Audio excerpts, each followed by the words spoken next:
yang ngaji di sini itu banyak ya, mulai yang nekuni bisnis apa saja lah, termasuk yang di Grab ya, termasuk Pak Polisi kadang yang ngaji terus ya nggak apa-apa.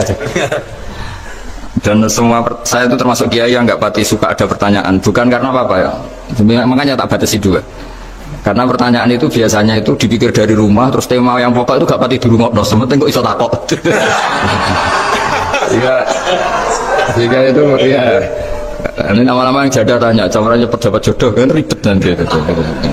Makanya ya, tapi ya seneng saya ada pertanyaan ya seneng. Cuma kenapa saya tidak membuka terbuka, karena tema kita kan kiai ya, kiai itu kayak dokter, tahu misalnya saya tadi tema itu supaya orang itu tauhidnya kokoh karena zaman akhir itu yang paling mengkhawatirkan itu apa?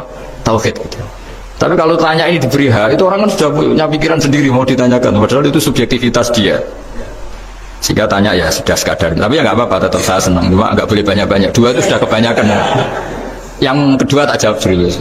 Ketika kita punya orang tua yang punya hutang, jadi yang dibahas Nabi itu hutang dulu.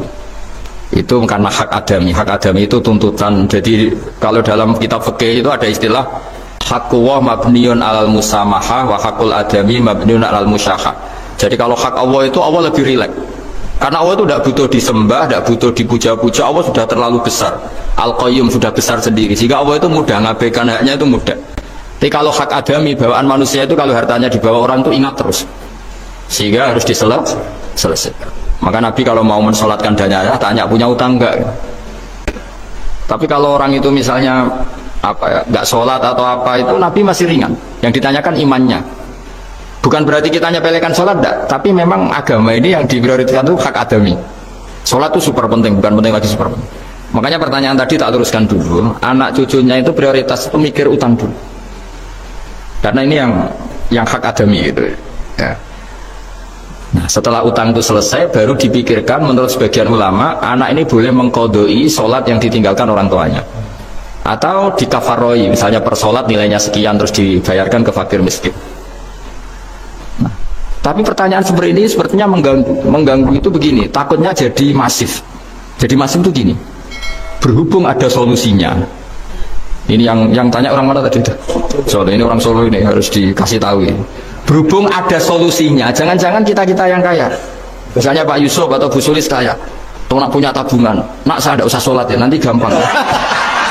Karena per sholatnya kan nilainya hanya sekian gitu.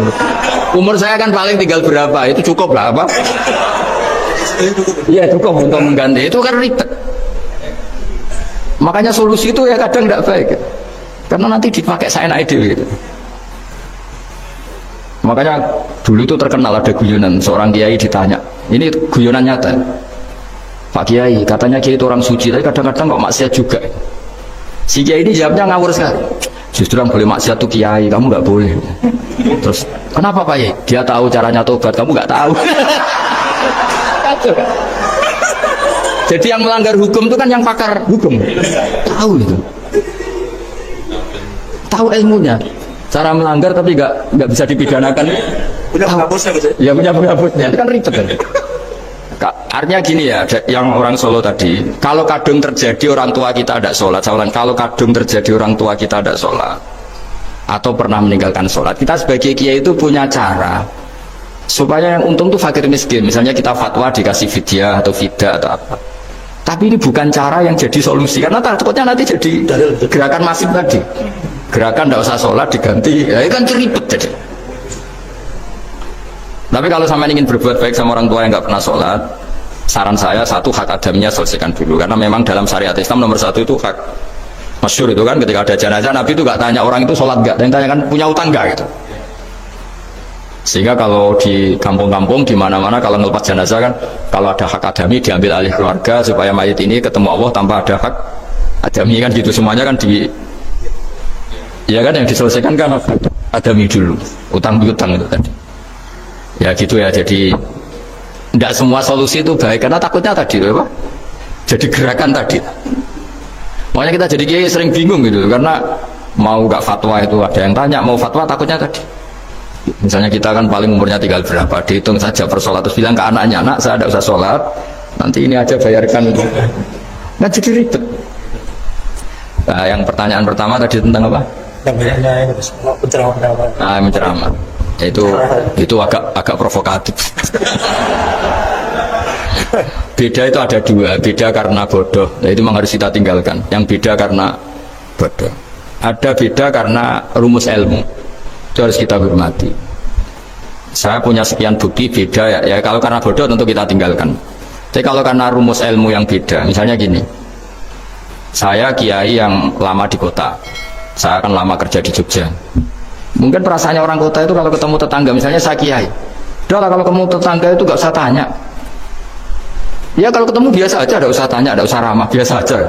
Itu mungkin bagus nasihat itu di kota, karena kalau di kota itu ketemu tonggo takut badai tembudi mau kemana itu ganggu privasi. Jika bagian dari kebaikan baik sama tetangga ya jangan tanya, karena itu ganggu apa? Privasi. Tapi kalau di kampung dianggap sombong kan nggak tanya. Nah hal-hal seperti ini itu perbedaan karena ilmu. Memang di kota kulturnya seperti itu, di kampung seperti ini. Nah itu bukan perbedaan karena kondisi muqtadul hal, memang kondisinya berbeda. Ya, kondisinya apa? Berbeda. Misalnya saya sebagai kiai kan bayangkan kiai itu suka lah ngaji, ibadah. Terus kamu karena orang kota sukanya pizza tuh. Gus, kesini Gus saya naik makan pizza bareng kan saya malah terganggu. Kamu niatnya hormat tapi ganggu karena sehingga dulu sahabat, ini cerita sahabat, ada sahabat yang ditanya tabiin itu generasi setelah sahabat. Sifli wajah Rasulillah, tolong jelaskan ke kami wajah Rasulillah SAW. Ini sahabatnya nangis. Oh maaf sekali, saya tuh gak pernah melihat wajahnya Nabi meskipun saya berpuluh-puluh tahun jadi sahabat. Juga gak pernah sowan Nabi. Saya sering jamaah sama beliau. Ditanya kenapa? Saya itu sungkan. Beliau terlalu wibawa. Jadi bentuk penghormatan sahabat ini ke Nabi justru gak berani melihat wajahnya. Dan bukti penghormatan pada Nabi dia gak pernah sowan. Nabi itu punya anak, punya istri, punya cucu. Kalau sowan itu ganggu. Jika dia cara berpikir ya itu bentuk hormatnya. Ya itu ya sah saja dia cara berpikir ditakdir begitu. Tapi ada beberapa sahabat yang justru saking cintanya sering melihat wajah Nabi, sering sowan Nabi. Itu hanya dia cara berpikir begitu. Nah kira-kira seperti itu. Jadi perbedaan itu ada dua. Ada yang karena bodoh, itu tidak kita ikuti. Tapi ada perbedaan karena pengetahuan. Ya kalau karena pengetahuan harus kita ikuti karena memang itu ya itu kan urusan sudut pandang. Dulu ketika Mekah dikuasai Sayyidina Umar, setelah Fathu Mekah dan Umar sudah kuat betul, itu banyak sahabat yang dulunya orang Mekah. Itu sama Umar disuratin, cobalah kembali ke Mekah. Di Mekah itu kamu sholat di Masjid Haram sebagaimana 1000 sholat. Sekarang Mekah aman milik kamu, silahkan kembali ke Mekah. Tapi jawabnya sahabat itu nggak mau. Paling di Mekah hanya dapat balas 1000 sholat. Tapi kalau mengislamkan orang di daerah-daerah pedalaman itu Da'bul Anbiya. Ciri khas Nabi itu yang membenarkan orang itu, bukan di satu tempat. Terus sampai nambah suratin wa alam anal ardo lam tuqaddis ahad, dan bumi itu tidak bisa mensucikan orang. Abu Lahab itu orang Mekah, Abu Jahal orang Mekah, tapi tetap begitu. Akhirnya jenis ini berpikir ya sudah lah, gak di Mekah gak apa-apa. Andai kan Mekah itu bisa mensucikan orang, gak ada Abu Jahal, gak ada Abu Lahab. Akhirnya para sahabat gak kembali ke Mekah, tapi berkelana ke Syria, ke Syam, akhirnya ada Islam di mana-mana. Tapi ada juga yang Mekah itu kota suci, harus diisi orang-orang suci supaya yang brengsek-brengsek gak di sana. Ya sudah, cara berpikir begitu. Nah ini cerita ya, jadi sudah kalau perbedaan karena ilmu, ya sudah memang karena ilmu. Nah itu nggak apa-apa. Nah kalau sampean tanya, lalu bedanya apa Gus?